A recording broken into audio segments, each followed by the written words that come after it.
It's time for Mornings at 8 with Jonathan Mark on AM 1480 WLEA. Well, yes, it is time for Mornings at 8, and here we are, coming up on 7 minutes after 8 o'clock on a Tuesday morning. That's right, Tuesday. At least it's not Monday, so that's a very good deal. I was coming into work this morning, and I was coming from Almond, so I'm coming down 21, and that becomes Main Street, and I make a right at the light. It goes south on 36. And I think every morning I hit that corner, it's red. I don't know how it happens. I think it sees my car coming and the light turns red. So nonetheless, I'm sitting there, and every morning for the past couple of weeks, I notice how beautiful downtown Hornell looks. All the Christmas lights and all that, the holiday decorations and all, it really looks nice. Very, very nice. Well done. Right before I went on the air, Brian gave me this. Somebody from the Canisteo Historical Society gave Brian a copy of a newspaper clipping it's dated 6/14/51. 6/14/1951. And it says, permit granted radio station. What radio station might that be? Let me see. It reads, this summer, Hornell will return to the double radio standard.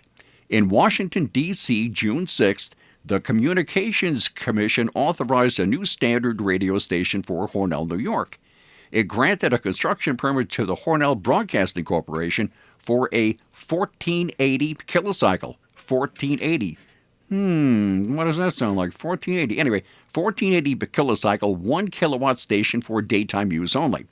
Attorney John Nugent reports that the station's studios will be located in Main Street.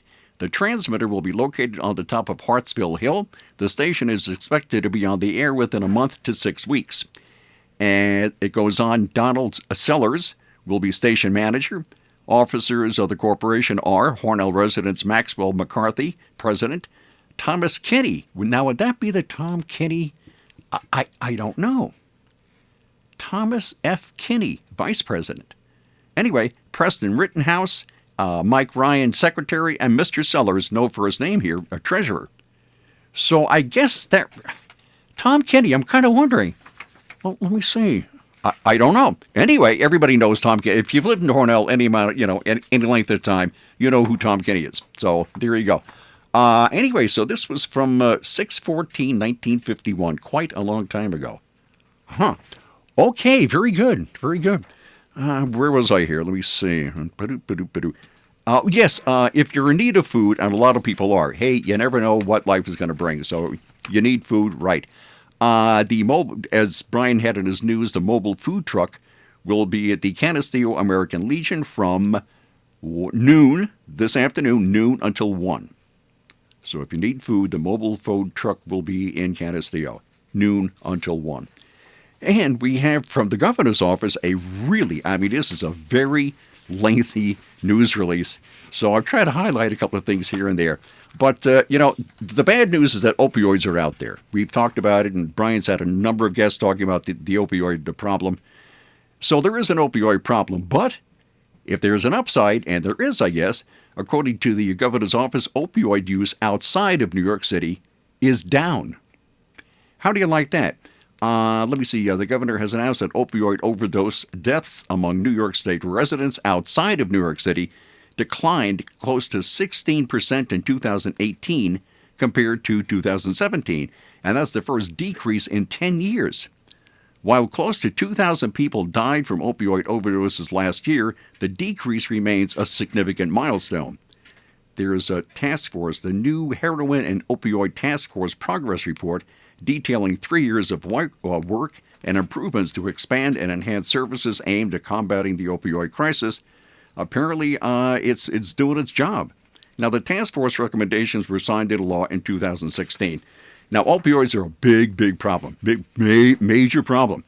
After years, according to the news release here, after years of rising opioid-related overdose deaths among New York State residents, 2018 finally saw a drop from about 2,100 in 2017 to 1,800 in 2018. Right, 2000, 2,100 in 2017 and 1,800 in 2018, so it's going down. Furthermore, hospitalizations for opioid-related overdoses decreased about 7% from 17 to 18. So that's good news, too. And the governor says it's a direct result of the recommendations from the New York State Heroin and Opioid Task Force. The task force proposed new non-traditional services, including recovery centers, youth clubhouses, expanded peer services, centers of treatment innovation, mobile treatment, telehealth, and 24/7 open access centers. And they give immediate assessments and referrals to care. And apparently, let me see here. There's, as I said, it's a real long news release. Let me see. Increase in treatment capacity across New York State. Since 2016, the state has added nearly 500 new treatment beds and more than 1,800 opioid treatment program slots. So, last year, nearly 32,000 people made a visit, at least one visit, to a recovery center in New York State. 32,000 made at least one visit. Boy, well, you know, as I said, opioids are out there, but at least the state is trying to do something. And if it stays on this track, who knows? It'll be even better next year, I guess. I hope, right? So that is definitely a very, very good thing. And what else have we here? Well, the question before us this morning is Santa Claus a guy? Is Santa Claus a male? Okay. Santa is now seen as gender neutral, claims a mom shamed on Facebook. This is from England. We're in Plymouth, England. Okay. A viral Facebook post caused something of a controversy on the social media platform when a mom claimed that she received backlash for not using a gender-neutral term for Santa Claus. And that caused all kinds of controversy. Well, anyway, she told a local newspaper, the Plymouth Herald, that that she told the outlet, Santa is now seen as gender-neutral. And she says, I was only referring to the book Father Christmas by Raymond Briggs. Now, I've never heard of the book or Raymond Briggs, but she referred to Santa Claus as Father Christmas. And that apparently got a whole bunch of backlash. And she says, it's left me a little confused and on edge about what we are allowed to say. And there's a story right there, what we are allowed to say. So apparently these people complained that Santa really should be gender neutral, which I think is kind of weird. But that's the way it is. Okay, so a number of people complained or replied to her post on Facebook that she was putting up with a lot of negative feedback. And we have it's a number of responses here. But this one guy kind of summed it up. I mean, he couldn't have said it any better. One guy posted, glad my kids grew up knowing Father Christmas is based on St. Nick, a man. All four personal identities and encourage it. But come on, how messed up is this world we live in? Well, brother, I don't think there's enough time. I mean, how messed up is this world we live in? There is not enough time. I mean, you know. Okay, fine. So Santa Claus should be gender neutral. And from there we move on to, okay, Santa's, really, I mean, just really, all right, now, I don't know, it goes beyond. Okay, speaking about going beyond, right, we're all aware that these people in Hollywood, actors, actresses, musicians, and all those, they come out making these ridiculous statements about Trump, primarily the last 3 years. But before Trump, no, they never really said anything about Obama, but they did about Bush 43. Let me see, Bush 43, Skip Obama, and now Trump. So they make all these accusations and, they say the stupidest thing. A lot of them, their comments make Kim Kardashian sound like a Rhodes Scholar. They're people like De Niro, right? Okay, there you go. How about Baldwin or Elisa Milano? Or how about Cher? Madonna? Even Linda Ronstadt. Little old Linda Ronstadt is jumping on Trump, right? So, you know who Anthony Hopkins is? The famous actor, Silence of the Lambs. What was the character's name? Hannibal Lecter. That's right, Hannibal the Cannibal. So Anthony Hopkins was interviewed by Interview Magazine. How do you like that? It was Anthony Hopkins and who else? Brad Pitt, I think. Yeah, Anthony Hopkins and Brad Pitt. And Anthony Hopkins was talking about why he avoids talking about politics.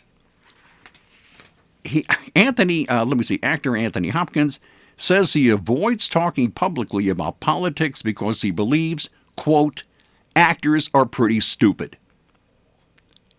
Wow! Finally, somebody's speaking the truth. Actors are pretty stupid. And that's what Anthony Hopkins said in this interview. How do you like that? The Oscar-winning star of The Silence of the Lambs and the upcoming Netflix movie The Two Popes spoke in a conversation with fellow actor Brad Pitt for the latest issue of Interview Magazine. And Hopkins said, people ask me questions about present situations in life. I say, I don't know. I'm just an actor. I don't have any opinions. Actors are pretty stupid. My opinion is not worth anything. There's no controversy for me, so I don't engage in it, because I'm not going to participate. And that's what he said. How do you like that? Now, Hopkins, let me see, he's a longtime California resident. He became a naturalized U.S. citizen in 2000, so he's not an illegal alien, right? A naturalized U.S. citizen in 2000. And I think that's pretty honest. I mean, really. Now, Brad Pitt, for his part in this interview, said, I think we're living in a time where we're extremely judgmental and quick to treat people as disposable. We've always placed great importance on the mistake, but the next move, what you do after the mistake, is what really defines a person. And Hopkins added, we're all screwed up. Now, how do you like that? I mean, that is so refreshing, I can't believe it. Which means he'll probably never get another role again. So that actors are pretty stupid. Okay, very good. Anthony Hopkins, I think I've just become a major big fan there. Let me see, what else here? Oh, yeah. You've heard about emotional support animals, right? Dogs, cats, rats, gerbils, snakes, zebras, horses are the emotional support animals. Well, there's a guy in Arizona, in Prescott Valley, and he wanted to show people exactly how easy it is to register an emotional support animal. It's entirely too easy. So he tried registering a swarm of bees as his service pet, and it worked. This guy, what's his name? David Keller, thinks the application process is entirely too easy, so he went to a website, what is it? USServiceDogRegistration.com. And he successfully uploaded a random photo of a beehive as a service animal.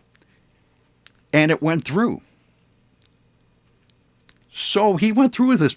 So this bees are now considered service animals or emotional support animals or something. Man, I just wonderful, absolutely great. Bees. Okay, very good. Imagine getting on a plane and there's a beehive on it or something, and a horse and a gerbil and a rat. It'd be like being on Noah's Ark. I don't know. It's weird. Well, anyway, if you're on a plane and the guy next to you has a hive of bees as an emotional support animal, you probably be pretty sure that you have insurance, right? Insurance is very important. Important for everyone. That's right. And you could do no better anywhere than visit or call the Ryan agencies. They have offices in Hornell, Jasper, and Wellsville. They are insurance experts. They know how insurance works, and the average person just doesn't. I mean, unless you know what you're doing, you can get pretty messed up really fast. So what you do is you go down there or give them a call and find out which insurance company and plan is best for you, because everybody's different. Everybody's needs are just a little different. And the folks at the Ryan Agency know how insurance works. They're like having your own personal insurance shopper. What could be better than that? I can't think of anything offhand. Anyway, the Ryan Agency. They are local.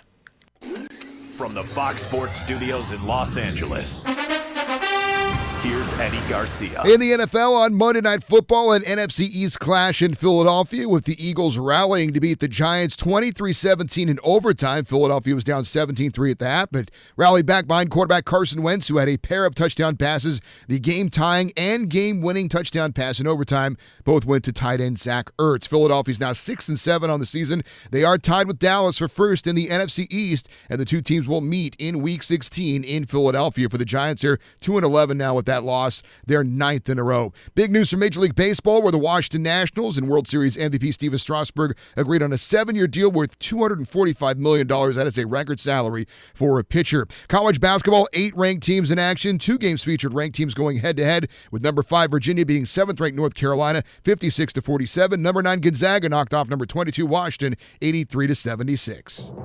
I'm Charles Payne, and this is the Fox Business Report.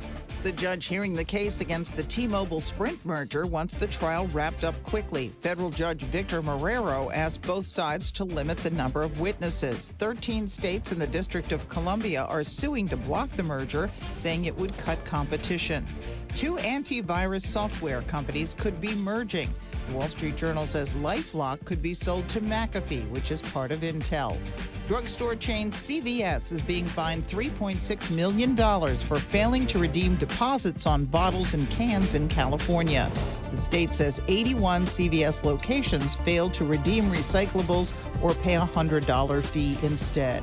The Dow was down 105 yesterday, the Nasdaq dropped 34, and the S&P was down 9. That's your Fox Business Report. I'm Ginny Cosola, invested in you.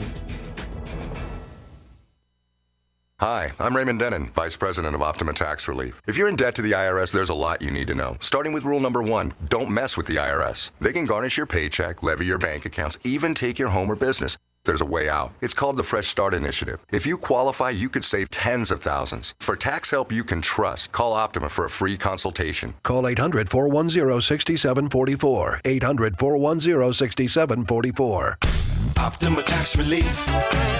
For details, please visit OptimaTaxRelief.com. At the Simmons Rockwell Nissan stores in Horseheads and Hornell, drive away in a new Nissan Altima SR all-wheel drive sedan for only $329 a month. New all-wheel drive 2020 Altima 2.5 SR models equipped with 19-inch alloys, sport tune suspension, and remote start. Lease with no money down for $329 a month for 36 months. Only tax and DMV fees are due at signing. Shop Simmons-Rockwell.com. And here we are. You know, and these days we're all looking for alternative forms of energy, right? They're electric, gas, wind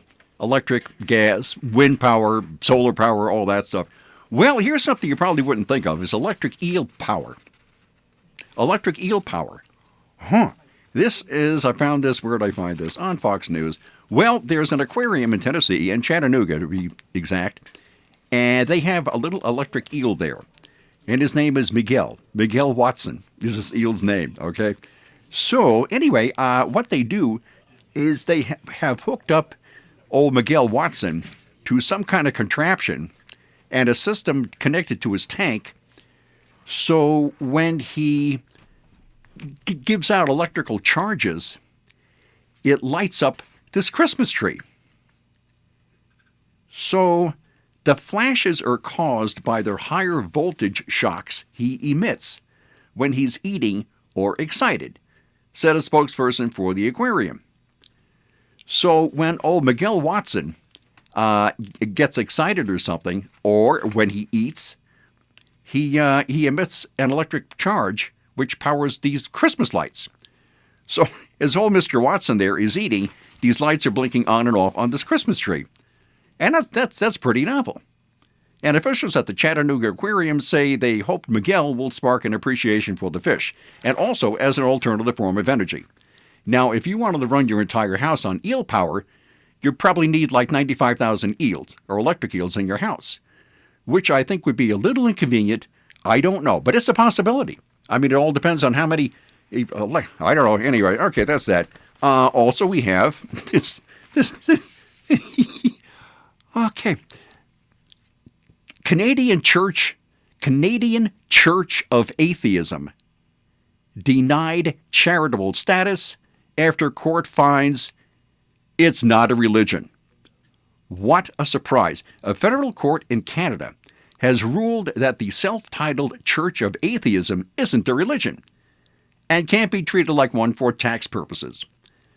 The Court of Appeal upheld the refusal by the Minister of National Revenue, I guess it would be like their IRS up there, to register the Church of Atheism of Central Canada as a charity, even though it claimed to have a minister and sacred text called the Ten Commandments of Energy, where they practice their doctrine of mainstream science. The court said the organization failed to demonstrate the necessary elements of a belief system. Now, the church argued, we believe that our 10 Commandments of Energy are sacred texts because they were created by a wise human being who consists of pure invisible energy. And has acknowledged the energy's existence. So that's what this Church of Atheism argued. And the court said, are you crazy? Really? Anyways, yeah, but they tried. The Church of Atheism. That is so out there. I don't know. Anyway, okay, fine. Very good. I guess they smoke some pretty good stuff in Canada. And that's it for this morning's show, and I will see you tomorrow at 8:05. Bye.